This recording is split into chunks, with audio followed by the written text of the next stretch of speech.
Buenos días con todos, buenos días con María, Sidón y Prometeo Lucero.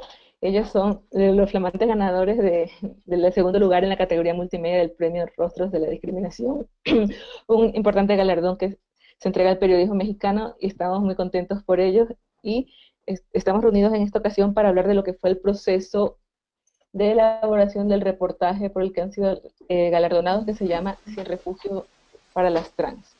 Muchas gracias María por acompañarnos, muchas gracias Prometeo. Queremos Gracias. pasar directamente a las preguntas y la primera era, bueno, para los dos, ¿cómo surgió la idea de elaborar este reportaje y a qué lugares los llevó este reportaje, tanto en la reportería como en la investigación? No sé si comenzamos con María. Eh, bueno, en la reportería, bueno, la investigación, como está centrada en este reportaje, en la cobertura de problemática de la violencia que sufre la población de mujeres trans, en específico, que es la más visible, en el área del Triángulo Norte, que son tres países, Guatemala, Honduras y Salvador, la migración forzada que hacen a través de México para llegar a Estados Unidos. Se hizo cobertura desde El Salvador, pero haciendo también contacto con organizaciones de la región y mujeres trans de la región para poder hacer un análisis general de la situación que viven, que es bastante similar con sus pequeñas diferencias en cada país. Y después, por mi parte, yo hice cobertura también en Washington, donde hay una gran, Washington DC, donde hay una gran comunidad de población latina, una gran comunidad de migración latina y de mujeres trans que han solicitado asilo en Estados Unidos, vinculadas con el activismo principalmente. Y eso fue, bueno, la reportería a partir de los objetivos de la investigación, por mi parte. Uh-huh. Prometeo, ¿qué reto supuso cubrir un tema que es tan complejo y que, aunque ha tenido una cobertura mediática, no se ha logrado contar en profundidad todas las circunstancias a las que están expuestas las mujeres trans, al parecer en mayor medida que otro tipo de migrantes, y bueno, y cómo es su estado de vulnerabilidad y falta de atención? En primer lugar, creo que existe una tendencia muy fuerte a discriminar desde la definición, ¿no? Desde que no se acepta el término mujer trans como persona, ¿no? Siempre se pone una especie de variante discriminativa, ¿no? Ya sea hablar de hombres vestidos de mujeres. Em, y eso pasa incluso eso incluso modifica la percepción estadística, ¿no? Cuando no se puede encontrar un número preciso de homicidios, por ejemplo, o de agresiones contra mujeres trans. En parte es porque incluso la misma prensa lo retoma como hombre vestido de mujer. Ese es uno de los primeros retos, ¿no? Por el cual se dificulta tener una estadística siquiera. Y, y eso, bueno, permea no solo autoridades y medios de comunicación, ¿no? Sino a la sociedad en general. Yo creo que ahí está un primer reto, ¿no? Perfecto. Y entiendo que en todo este proceso, tanto María como lo hizo en Salvador y luego en Washington y tú desde la Ciudad de México y también en la frontera, tuvieron un acercamiento con estas comunidades de mujeres trans que estaban en esta situación, bueno, de éxodo de Triángulo Norte hasta los Estados Unidos. Y en ese proceso, sin duda, surgió una cercanía con esta comunidad como fuente, pero mi consulta también es para ti, Prometeo, cómo tratar de a pesar de esa empatía que surge con las fuentes, conservar una mirada periodística y equilibrada y, bueno, no irse al extremo del activismo. Es algo complicado, porque, bueno, siempre afecta emocionalmente escuchar estos testimonios. Yo había tenido un acercamiento en 2014 con un grupo de compañeros fotógrafos que habíamos estado cubriendo el Via Crucis migrante de 2014, que fue nuestro primer contacto con la población trans. Fue inaugurándose de alguna manera el programa Frontera Sur en en la ciudad de Tenosique. Una de las primeras acciones fue bloquear el, el acceso de las personas al tren, es decir, más bien se les dejó subir, pero se desengancharon los trenes y se les abandonó ahí en la ciudad. Y eso ocasionó que se juntaran de un momento a otro entre 800 y 1000 migrantes, sobre todo hondureños, en la ciudad de Tenosique. Y ahí empezamos a ver que había un contingente aparte, ¿no? Estaba con los migrantes, pero que no se juntaba del todo con ellos, ¿no? Y era esta población trans que eran 7, 8 muy jóvenes que empezaron a caminar y, bueno, toda esa caminata que fue de más de 100 kilómetros, durante varios días, llegaron hasta la ciudad de Villahermosa y después ocasionó una crisis en los gobiernos estatales que empezaron a poner autobuses con tal de que se fueran los migrantes, ¿no? Ya no querían ver migrantes caminando por las carreteras, ¿no? Eh, es complicado no sentir empatía.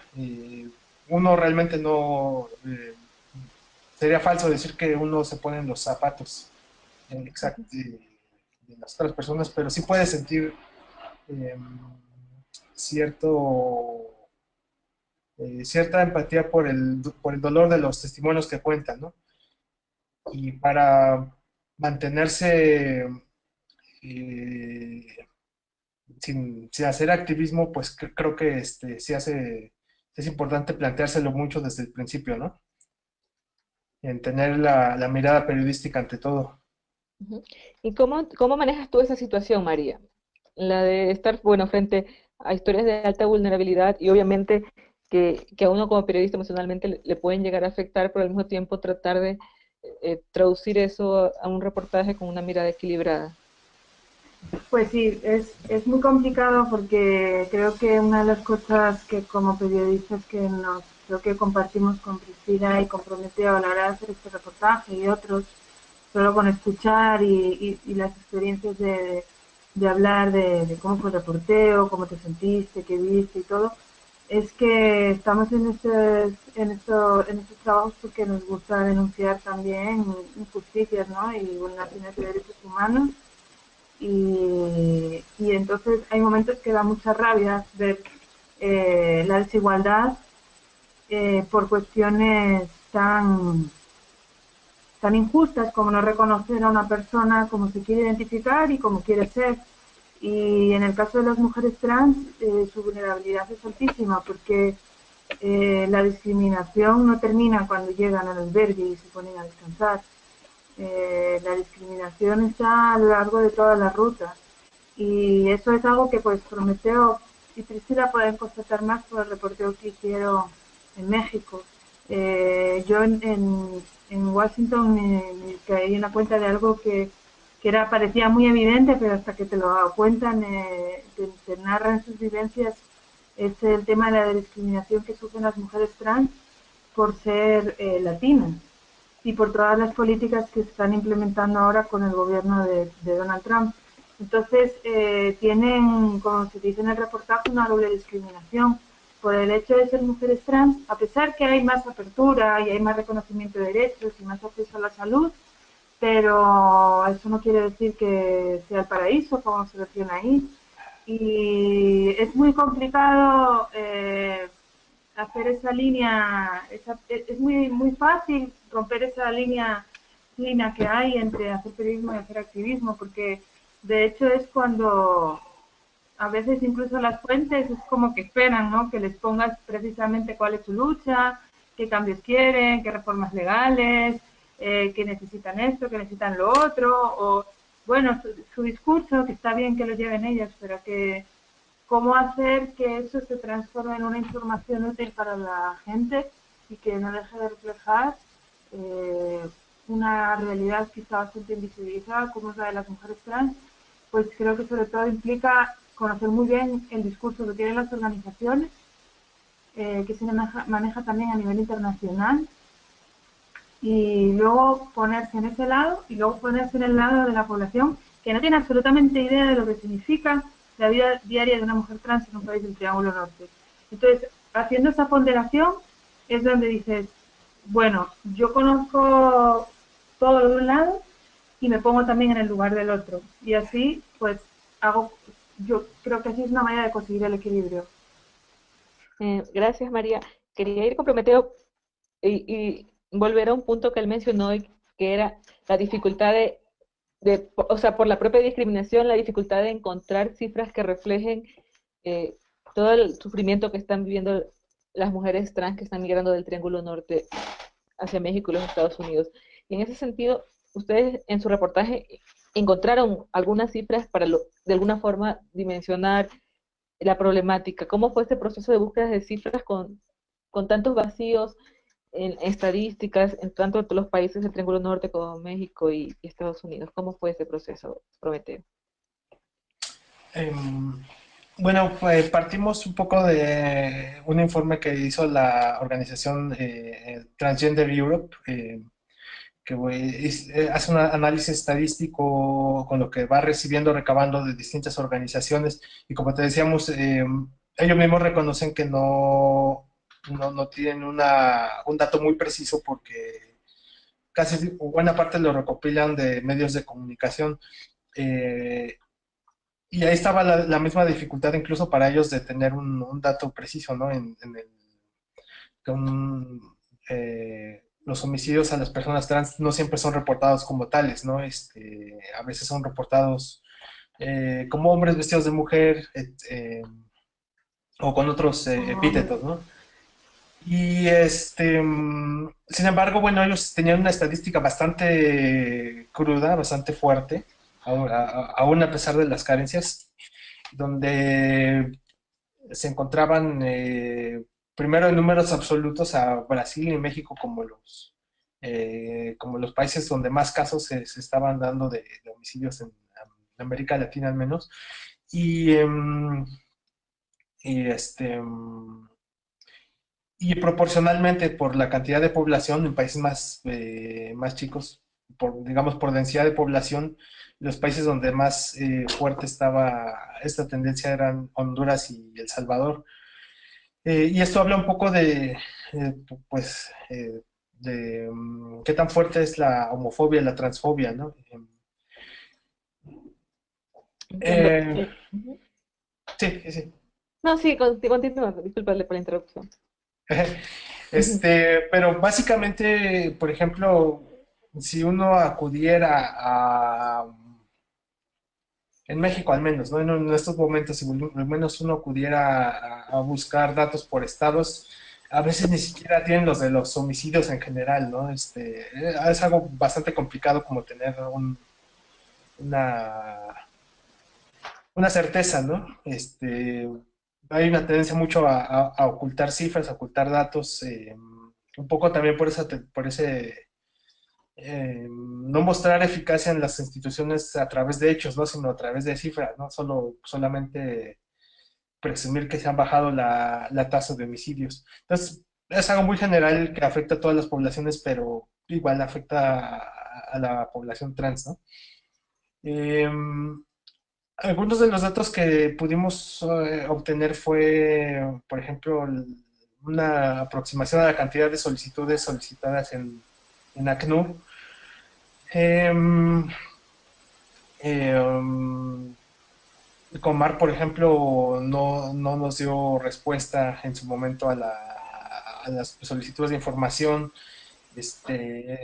Las organizaciones que trabajan el tema pues tenían algunas cosas, pero también un poco con dificultades, ¿no? Realmente cuestión de cifras precisas, pues sí hay un reto muy, muy fuerte ahí. Y no sé, María, si quieres abundar un poco más. Si me dan permiso, sí. Claro que sí, adelante.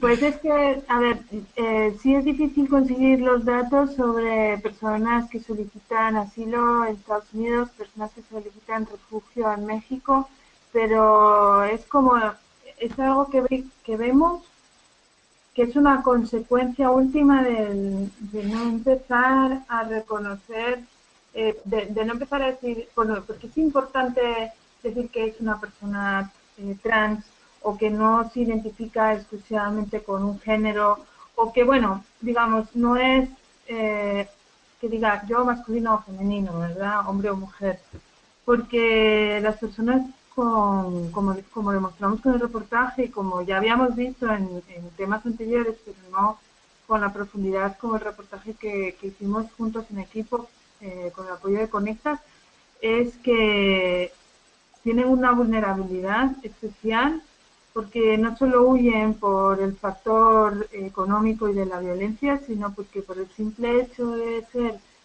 mujeres trans están más expuestas a la violencia. O sea, eh, son personas que tienen eh, menos apoyo de familia o económico, tienen dificultades para poder hacer un trabajo, tienen dificultades para poder hacer educación, porque son países muy machistas y homofóbicos, donde incluso para una mujer es muy difícil también todavía acceder a ciertos derechos. Entonces, los datos sobre en el caso de El Salvador, sí hay estadísticas sobre homicidios relativamente buenas y accesibles, pero pues sí, hasta hace poco todos los crímenes relacionados con mujeres trans se ponía, como decía Prometeo, hombre vestido de mujer, o cualquier cosa, o solamente hombre, y como decía Patti Hernández, que es una activista trans salvadoreña que vive en México y trabaja para una organización que se llama, en México, perdón, en Washington, y trabaja en Casa Ruby, y ella da asesoría para los migrantes que están solicitando asilo, y ella decía, en nuestras comunidades, en vida somos las trans, los gays, las lesbianas, o sea, o los términos que la gente por desconocimiento utiliza de forma peyorativa, ¿verdad? Pero cuando estamos muertos, somos hombre o mujer. Entonces, es bien contradictorio, ¿verdad? Reconocer que no todas las personas son iguales, sino que hay una diversidad sexual, pero luego no hacer nada tampoco para reflejar esa realidad.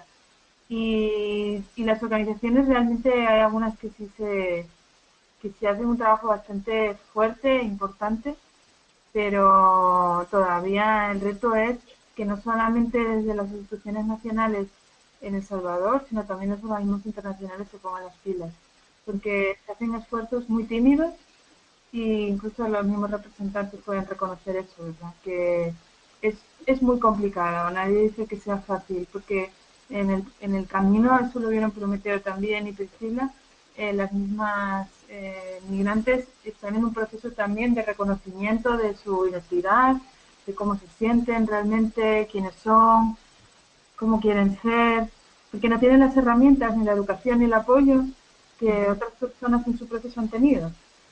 Y es un fenómeno muy difícil de medir, incluso ya como un ejemplo extremo que pensaríamos que en Estados Unidos, si en Estados Unidos se reconoce que la persecución por la identidad de género o la orientación sexual es un motivo para conceder el asilo, pensaríamos que lógicamente a la hora de conceder ese asilo lleva un recuento también por esa causa, pero no lo hace. Y ahí hay varias organizaciones como Immigration Equality que con el apoyo de otras fundaciones recaban datos de todos los abogados pro bono y bufetes que trabajan con la población LGBTI para lograrles un asilo. Entonces el reto es enorme en todos los países. Claro, y también el reto es enorme en hacer una cobertura completa, que es la que ustedes han hecho de todo este fenómeno, ¿no? Un poco, sí. Sí.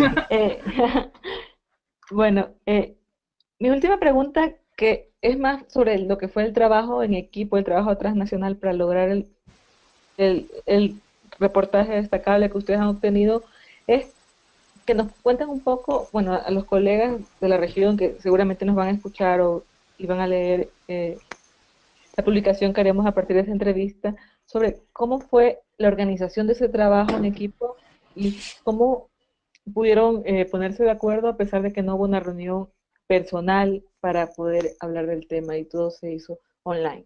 ¿Cómo fue ese proceso y cómo fueron salvando los problemas que pudieron haber surgido para llegar al resultado que finalmente tuvieron y que ahora está siendo galardonado con el premio de Rostros de la Discriminación?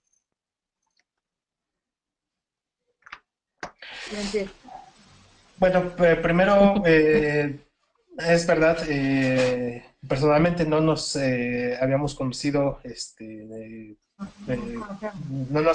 no nos hemos conocido en persona aún. Eso es bien interesante porque pues uno podría partir de la desconfianza, ¿no? Y sin embargo, desde un principio pareció que hubo compromiso de las tres partes, ¿no? Para ir organizando, como que empezó una idea muy diferente de todo este proyecto y se fue amoldando mucho por consenso en realidad. Íbamos platicando como que hasta en los momentos en los que hubiera consenso de qué ruta seguir, pues se fue armando esto, ¿no? Y aunque no hubo nunca una reunión presencial, pues trabajamos mucho a través de herramientas de la red como Skype, como Hangouts, utilizando herramientas como Google Docs para ir formando los archivos, los documentos. Básicamente esta fue una real colaboración totalmente a través de línea, pero con mucha comunicación, pues, de algún modo, ¿no? Ujú. Pues, María, ¿cómo se juntaron? Cuéntanos un poquito cómo se juntaron, cómo surgió esta idea de trabajar juntos y pudieron hacer los contactos y bueno, cómo fue el proceso también. bueno, pues em, la idea surge porque con Priscila ya, que pues no puede estar presente, ojalá que se pueda unir más tarde, ¿o no? Con Priscila ya habíamos hecho antes un trabajo, un reportaje sobre los migrantes que son amputados cuando viajan en la Bestia, en México. Entonces, que por cierto, este reportaje también fue premiado por el CONAPRED en la categoría multimedia y sin publicidad. Entonces, durante esa reportería y durante la elaboración del reportaje, bueno, con Priscila teníamos mucho interés con temáticas, compartíamos intereses comunes en temáticas de migratorias, entonces hablábamos recuerdo que en una ocasión Priscila me mencionó sobre las agresiones que estaban sufriendo por ahí en el 2014, se mencionó mucho el tema de las hieleras y las agresiones sexuales y las vejaciones contra las mujeres trans, incluso de retirarles sus tratamientos de hormonas, y violaciones también y agresiones sexuales por parte de la policía en México. Lo que pasó fue que ese tema se nos había quedado como pendiente profundizar más y vimos que desde ese año en adelante ya nunca se había retomado más el tema. Como era bien difícil acceder a datos sobre esas violaciones por parte de las nuevas instituciones, decidimos enfocar el tema de una manera más global e involucrar a más países. Y gracias al apoyo de Conectas, pues salió por sugerencia, ¿verdad?, de Conectas la posibilidad de trabajar junto con Prometeo, que además pues ofrecía el super respaldo de hacer una gran parte del trabajo audiovisual y contar con muchísimo reporteo previo en temas también de población LGBTI y migratorio, en tema migratorio. Y yo creo que una de las claves para que un trabajo así pueda salir, aun estando a miles de kilómetros de distancia, aun siendo cada quien a su manera, que eso es siempre en cualquier trabajo, y sin conocer a Prometeo en persona, solo así en estas pantallitas nos hemos visto, es de compartir la pasión, suena típico y clásico, pero es así, por dar cobertura a un tema y, y decir, bueno, pues vemos, le va a salir. Entonces eso es fundamental en cualquier trabajo en equipo y sobre todo para no creer que no se puede hacer. Eso implica, aparte de la pasión, que es comprometerse, ser muy respetuoso para decir, bueno, es tu tiempo, si no se puede, pues se avisa, cada quien tiene sus compromisos, pero ser muy respetuoso y cordial y que se mantenga ese compromiso y no tener miedo a aprender, ¿no? Porque trabajar en equipo no puede ser, no, yo solo utilizo Gmail y Skype, no, es que, perdona, pero a mí me hace falta un poco de flexibilidad, entonces eso nunca sucedió, siempre ha habido muy buena apertura en esta experiencia y es fundamental. Son cosas muy básicas, pero realmente son las que hacen la diferencia. Gracias, María y Prometea. Realmente ha sido muy enriquecedor este diálogo y conocer más sobre lo que ha sido este proceso de cobertura que bueno, que ha terminado con un reportaje destacable que está siendo premiado esta tarde, donde tengo entendido que Prometeo estará. María, bueno, no alcanzó, pero seguramente estará presente en pensamiento en esa ceremonia. Y quería finalizar consultándoles si quisieran añadir alguna cosa al respecto de lo que ha sido el proceso de cobertura de este tipo de temáticas y el proceso de elaboración del reportaje en sí. Bueno, muchas cosas quedaron fuera del reportaje, pero bueno, la actividad de las personas migrantes trans continúa. Y bueno, hace poco hubo una caravana que ingresó a los Estados Unidos solicitando asilo. Nosotros esperamos que lleguen a buen destino. Pero bueno, la discriminación sigue, la persecución sigue. Y nosotros esperamos que este reportaje aporte algo eh, por lo menos a la comprensión del problema. Y mejor aún si llega a soluciones, ¿no? Claro.